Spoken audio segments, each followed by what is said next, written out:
everybody. Welcome. Delighted to be joined today by our guest, Roger Sands, who is CEO of Wyebot. Roger, how you doing today? Yeah, I'm doing very well, Randy. It's great to be part of your show here today. Awesome. Great to have you. And full disclosure, I'm a bit of an investor, so I've got a vested interest in your continued growth and success. So definitely look forward to talking about it a bit here, and the great solutions that you guys optimize wireless networks. Our title topic is scaling revenue through technology partnerships. So we talk about that, other questions as well. And we're sponsored by Sendoso, who's the gifting sponsor of Sales Community. They've got a lot of great solutions. Traditionally, I would just say kind of gifting swag, but they automate it in through your CRM system.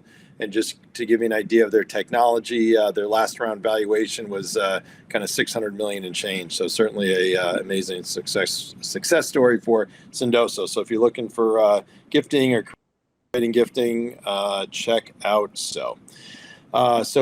Quick background, Roger and I overlapped a bit at HP when he was running the mobility business, and I was at the enterprise side.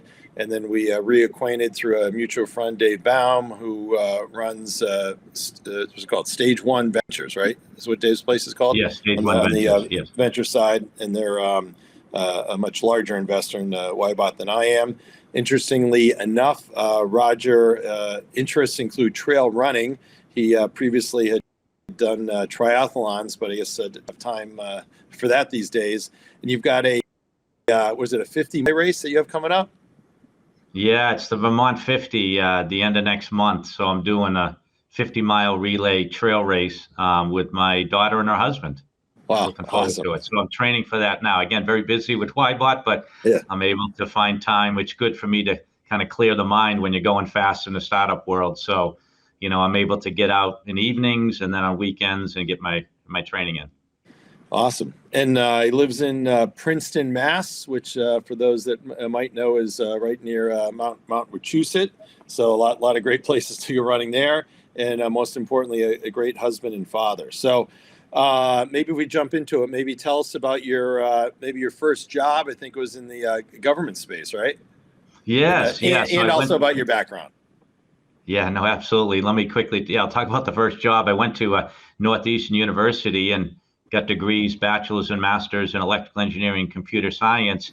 And through the Northeastern Co-op program, which is awesome, I did a co-op stint at Maycom Linkabit, which built satellite technology for the government. And so after I finished a co-op and then graduated, they obviously were very interested and made me an offer. And it was a great, startup type culture. And so I really enjoyed it. So I worked for them for a couple of years prior to moving into the commercial space. Loved the technology, but I wanted to get into the commercial space where the sales cycle and the development cycle was faster. Instead of 10 years, you get down to 6 months a year, 2 years. A little bit about the background of Wyebot, Randy, you were asking. So I've been running high-tech business units for 25 years. I was an executive at a Wi-Fi startup company here in the Boston area, Clubris Networks, co-CEO. We sold that company to HP. That's how I joined HP. And then HP asked me to run their worldwide Wi-Fi business. So I did that for 7 years. Scaled it from number 6 market share to number 2. And in fact, going from number 3 to number 2, we drove the acquisition of Aruba Networks. Exciting acquisition, great team over there. It's been one of the best acquisitions for HP in a long time. And so that's been very rewarding. We wanted to be a market leader. We'd gotten to that point in time. And that's what drove us to start Wyebot. When I was at HP, we were selling, large volumes of Wi-Fi infrastructure to enterprise customers and education customers all over the globe. And those customers would call my support team, right, with issues, complaints, Wi-Fi performance. We all have had them, even at home and hotels, et cetera, but we are focused on the business side. And I would send engineers on site. They'd go out on site, solve the problems, and I realized it's not scalable. Wi-Fi is a utility these days, right? It's business mission critical, healthcare, manufacturing, warehousing, education, retail, and companies now are dependent on it. And The challenge with it, as we all know, is it's very dynamic. And so we left HP, my co-founder and I, and we started Wyebot with the whole focus on automation. So we're changing the game here, Randy, in IT automation, where we're taking what has been a traditional manual reactive type solving performance issues on these business critical networks, and we're automating it with AI technology. Wow. So any customer examples? Oh, we have customers in all over the globe, but we have customers in education, healthcare, and manufacturing. Those are our three core verticals. Almost all customers, as you can imagine, need our solution. Right. But since we're a growing startup, very successful, we're very laser focused on specific verticals just so that we can scale those segments faster. Any customer in particular you want to maybe acknowledge and explain how you're helping them? Yeah, well, I can't mention the name because it's confidential, but we're in a Fortune 150 automaker. They're rolling us out globally in all their manufacturing facilities, in their service centers. So, they're a name brand that we would all know, and it's exciting for us. And so that's just an example of, who leverages this type of solution. Again, business critical Wi-Fi, mission critical Wi-Fi, and automatically identifying performance issues and providing actionable items to solve them.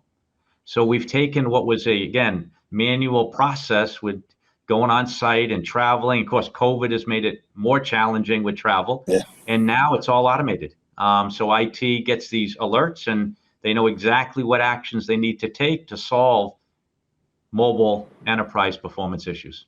Oh, that's great. So who do you sell to? Kind of what, decision maker type titles? Yeah, the primary target for us is CIOs and IT directors, right? So individuals that are responsible for the day-to-day operation of these networks, right? And that's our focus. That's who we target. It's an innovative solution. And when they see it, they get very, very excited. We have a high conversion rate. We do trials. So we do free trials because we want them to experience this in their environment, right? So we'll do a free trial. They get the technology, they put it in, and it's an eye opener because you got to think of where they've come from, right? They have great management tools today from the leading networking companies. They have switches and APs and all the infrastructure equipment. But when they see automation in action, right, where it's, again, automatically detecting in real time performance-related issues, it's a game changer for them, and we're the leader in this space, and we've been growing very fast. But IT folks are where we focus. Oh, that's great. And what's the competitive landscape like? Yeah, there are a couple of competitors out there, obviously, and we keep close tabs of them. HP, my previous company, since I left, they acquired some technology in this space, so they have IoT sensor technology in this area. And then there's another company called Seven Signal, a technology startup that also has an IoT sensor focused on improving Wi-Fi performance. Now, the good news is our solution is far superior because we focus on AI technology as opposed to just focused on, client testing. So we do very well from a competitive bake-off point of view. Oh, that's great. And I know you've been growing a lot, so you've been hiring a bunch on the sales side, right? Yeah, just in the last 18 months, Randy, we've gone from a half a dozen sales folks to 25. It's been an incredible run. We've been more than doubling each year our business right through the pandemic. If you think about it, right, we're talking the mobile enterprise, right? The mobile, and that means, critical systems for enterprise organizations, right? We're talking, again, healthcare, patient monitoring systems, right? Now they're mobile, they're on Wi-Fi. If you get into manufacturing, robots, right? And inventory management systems, again, running over these business critical Wi-Fi networks. Education, core vertical for us. E-learning, one-to-one computing, right? Within K through 12. And then you get into higher ed with dorm rooms and students. And so it's just become a utility, but it's complex. It really is. And so we've been very fortunate. We have a high-powered team, and we've been scaling. And like I said, we've grown to over 25 in the sales team just in the last 18 months. That's great. Now, are you still hiring on the sales side? We are. Yeah, we're hiring account execs in SLED and in enterprise. Oh, great. So, what would you tell a recruit in terms of why they should with work with you? Yeah, this is a very, very unique opportunity, and let me explain why. And you can appreciate this, Randy, because I know your background. We're in a market creating segment, right? Let's think about that for a minute and pause, right? We're creating this whole new market around Wi-Fi automation, right? Leveraging this again AI technology, and so we get to create a market, and a market that's in huge demand. It's a multi-billion-dollar market today, right? If you look at the enterprise Wi-Fi installed base, right? It's a $40 billion market. I mean, we're all dependent on it, even in our home lives, right? And so Yeah, having a system that's creating a game changer technology, and we're the leader in this space, for individuals to come in and experience this type of growth, and both personally, and from a sales point of view, compensation wise, right? Being able to hit your accelerators. I mean, this is a very unique opportunity. Could be once in a uh, lifetime for a lot of people, to be honest with you. that's great. So, what would be your kind of home run goal as a kind of vision for the company if you look down the road, kind of 3, 5 years? Yeah, 3 to 5 years, you want to be scaling this to hundreds of millions of dollars, right? We have a SaaS-based business model, right? It's a awesome model for both our customers and for Wyebot. And so we're in hyper growth, and we want to continue to drive that. That's what gets me excited, right? Is scaling businesses. I've scaled multiple businesses from nothing to hundreds of millions of dollars. I've done this before, and so seeing the team work together to go through all the obstacles, right? I mean, the pandemic, right? I mean, when that, we were just early stages of our company when that came, and we didn't know how it was going to affect us, but everybody rallied. We doubled the business that year, and it's just been continuing to grow ever since. So, we're in a very exciting spot, and scaling this for the employees and for the investors to hundreds of millions of dollars is our goal. Amen. There you go. So, your title topic that you picked was scaling revenue technology partnerships. So, scaling revenue through these different types of partnerships. So, maybe start off with kind of identifying what some of the difference of partnerships are, and then some thoughts that come to mind. Absolutely. So if you look at, again, I'm thinking of earlier stage, mid-stage companies, right, in their growth cycle. And, most startups will start with a direct sales team, very important, right, to get the branding out there, get the technology going, especially in a new segment like Wyebot. And then channel partners are critical, right? Channel partners for scaling a business. Of course, I worked at HP like you did, and 3Com, great companies at building channels, right? So that's a very successful business model. But at the same time, yes, I talk about technology partners. And the reason for that is organically, right? When you're a smaller company and scaling and you want to get to hundreds of millions of dollars and beyond, then the technology partner can be a huge asset, huge asset. And there's different types, as you asked, different types of technology partnerships, right? You can do all the way to an OEM, right, where you're literally licensing and rebranding your solution into the market. You can do, and then on the real light side, you can do reference selling, right, where they, technology partner will introduce you into particular customers and partners. And then there's different models in between.